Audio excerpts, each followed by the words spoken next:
Hi, I'm George. So today I just wanted to take you through how I practice a pitching session. I'm going to go out there and check my yardages and things as well. But to start with, we're just on the driving range. We're going to loosen up, we're going to check some key points before we head out there and actually put this all into practice. So the first thing we're going to do is pick a target out on the driving range. So there's a red flag around about 100 yards away from me, sort of in a straight line. So what we're going to do, that's going to be the target line, so we're going to set the club face up at that to begin with. I'm going to make sure that my feet and my hips are pointing left of that target. We're going to make sure the shoulders are pointing to the at the target, and that 60% of our weight is on our left side, or my left side. Okay, so from there, we need to get a tempo. So I always like to think of a sort of a pendulum motion, so I always have that sort of tick tock, and as long as it can be tick tock or it can be tick tock, it doesn't matter, it's a tempo that we need. So we're accelerating through the ball, which means that if I go tick tock or tick tock, as the swing gets longer, the club will get faster when it strikes the ball, which will send the ball further out there. Okay, so this is important because I like to use 3 points of my body. I've got my hips, my lower sternum, and my shoulders. So my kind of tempo is more of a tick tock. That's what I'm comfortable with. That's not right or wrong. You can do what you like, as long as you know that club is accelerating through the ball and it gets faster the longer you swing. I really don't mind. So with that in mind, let's try a sort of tick tock motion from the hip. So tick tock, and see where we go. So tick tock.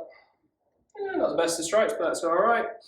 And let's go from the sternum, tick, tock, that's much better. So it doesn't matter if these aren't perfectly to your hips, your sternum, your shoulders, as long as your swing gets longer and you can control the acceleration through the ball, you're going to get to start to develop gapping. So if I hit the first one a bit better than that, then you'd see normally a 15-yard gap between sort of hips and sternum, what I've just hit there. Anyway, I'm going to continue practicing and hopefully talk to you a little bit more when we get out on the golf course and practice our yardages.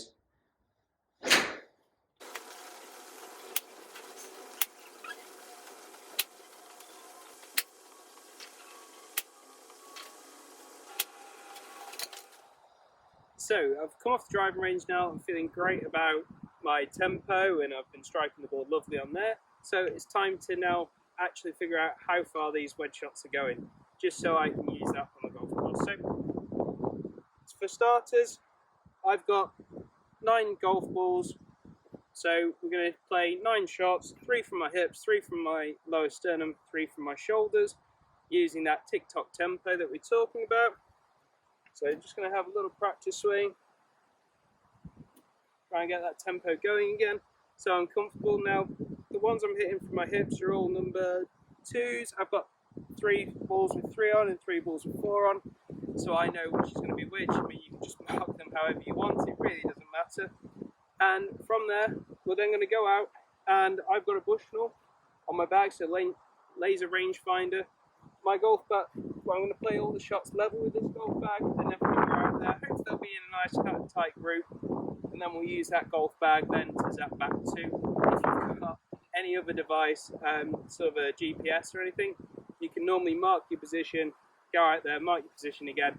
That will also do the same job. So we're just going to start off now with a few shots and see where we go. Hopefully they'll be nicely grouped. Let's see what happens.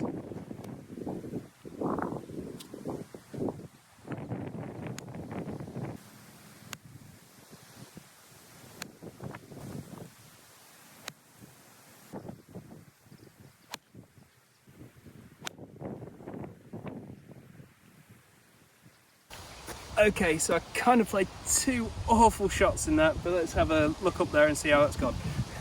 So we've had a little walk out here. I've got my rangefinder in my pocket, so let's see how we've got on. I don't think the balls have ended up too badly. Let's have a look.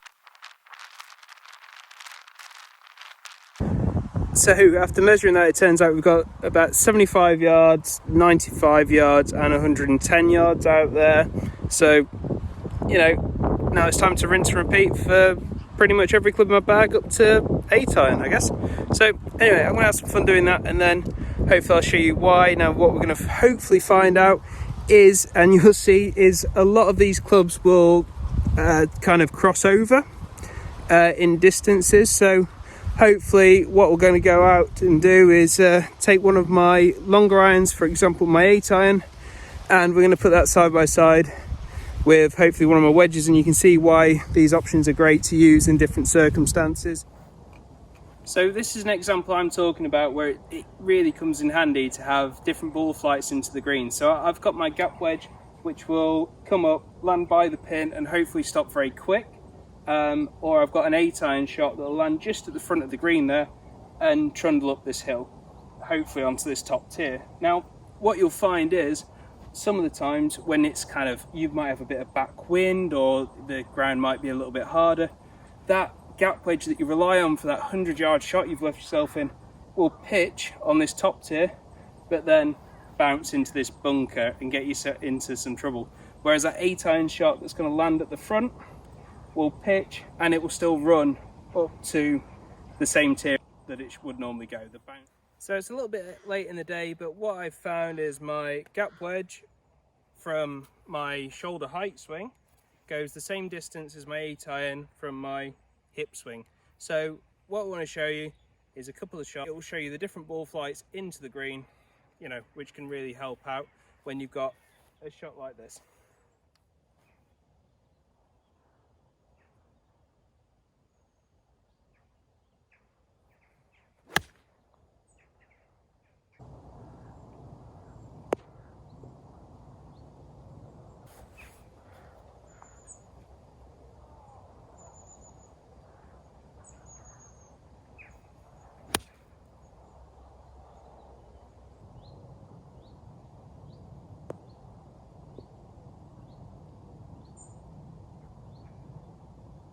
So what you can see, I've played 2 very different shots here. Well, they've both been pitches to be fair, but one from shoulder height, one from hip height.